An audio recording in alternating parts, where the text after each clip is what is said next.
This is Eric Pepke for Dead Man Video. Language has a problem. It deeply affects our basic cognition, usually in ways that we're completely unaware of. There are many fine adjectives that describe deep and important values. But then people turn them into nouns, and then they start adding capital letters. And then they start using articles in front of the capital letters in front of the nouns. And that causes a serious problem. As Wendy Kavanagh pointed out, tribalism is the dark side of associational life. There are both advantages and disadvantages to associating yourself with a named group, and you have to take the rough with the smooth. The standard political practice of pointing out hypocrisy in others while pretending that yours doesn't stink just does not cut it. Now, I'm not suggesting that everyone has to descend into factionalism and fractionalism, which is a particular problem, especially on the left. But there has to be some response that does pay attention to some of reality, and that includes legal reality. Now, of course, all speech, no matter how naive or ugly you may find it, is perfectly valid and should be legally protected. But if you don't choose your speech wisely, you can't expect anybody to take you seriously ever. I'm starting with the progressives, not because I have so many bones to pick with them, but because I have so few. I still pay attention to channels that talk about progressive ideas, but it's not a coincidence that they don't go around calling themselves progressive. The Young Turks, however, do this all the ding-dong day. I do admit the guilty pleasure of wondering whether Cenk is going to pop an aneurysm, or whether Anna's makeup will fly off and move to Mars with Elon Musk to start a new race of super beings. Dee wee me. Oh, I made fun of a woman's makeup. But semiotics is important, and it's not my fault she chose a more meretricious version of the Fox News ideal.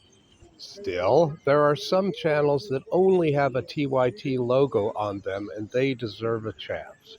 This one was about some politician who wants to sterilize people with drug crimes. But of course, this is all Republican and all conservative because we would never do anything like that in a billion years. Oh, really? From Wikipedia. During the Progressive Era, circa 1890 to 1920, the United States was the first country to concertedly undertake compulsory sterilization programs for the purpose of eugenics. Thomas C. Leonard, professor at Princeton University, describes American eugenics and sterilization as ultimately rooted in economic arguments and further as a central element of progressivism alongside wage controls, restricted immigration, and the introduction of pension programs. The heads of the programs were avid proponents of eugenics and frequently argued for their programs, which achieved some success nationwide, mainly in the first half of the 20th century. There's a lot to unpack here, so let's start with the easy one. How could eugenics be part of progressivism? Wasn't Khan the enemy of the Progressive Federation with his chest of rich Corinthian leather?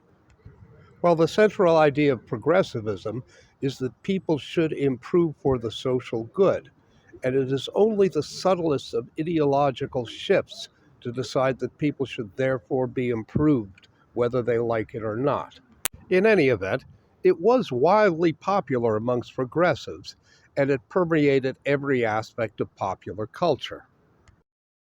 Was it really ultimately rooted in economic arguments?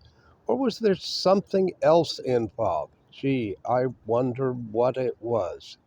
There's something about this eugenics stuff, something different from economics, which was also part of the other great progressive advance, prohibition. But that'll have to be another video. Did it achieve some success nationwide, mainly in the first half of the 20th century? Well, sure, if you count the fact that it didn't really stop entirely until the 1980s, And if you consider between 40,000 and 60,000 forced tubal ligations, some success. Carrie Buck was born in Charlottesville, Virginia in 1906. Her father was long gone when her single mother was committed to the Virginia State Colony for Epileptics and Feeble-Minded. Emma Buck was committed for immorality, prostitution, and syphilis, which were progressive no-nos. Carrie was given to foster parents Alice and John Dobbs, who promptly renamed her Vivian. Vivian did okay, excelling in deportment, until Alice Dobbs' nephew raped and impregnated her. So Alice Dobbs sent her to the same mental institution that her mother had been sent to, this time for feeble-mindedness, incorrigible behavior, and promiscuity. They performed a tubal ligation on her.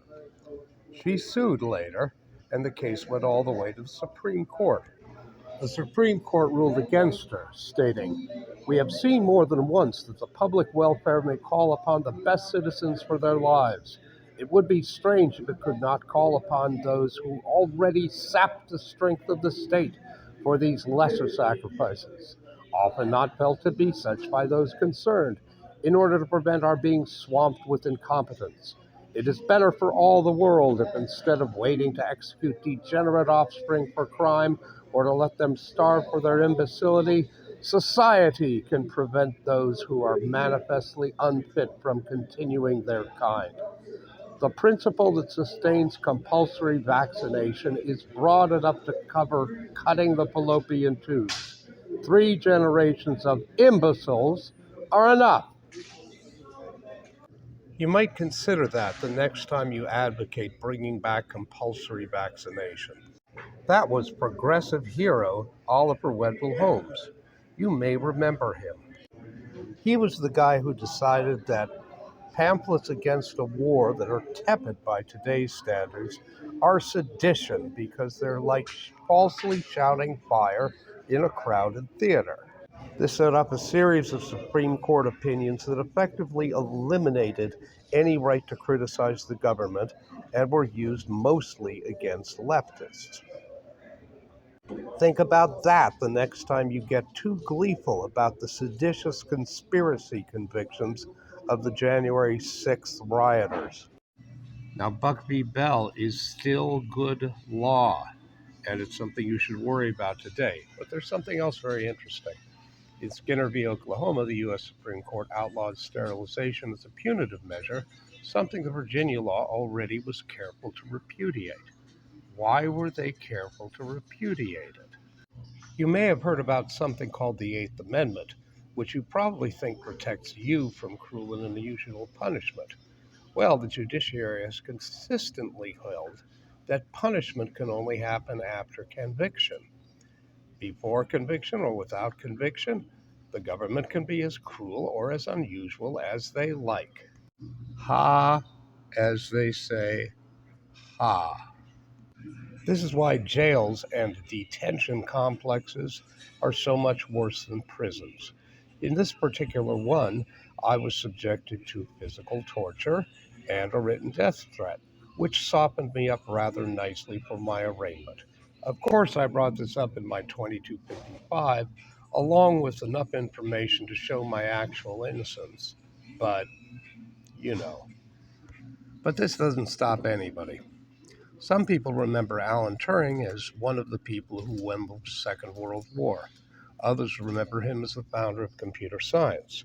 Others remember him as a man convicted for homosexuality who was convicted and given a choice between imprisonment and injections of estrogen.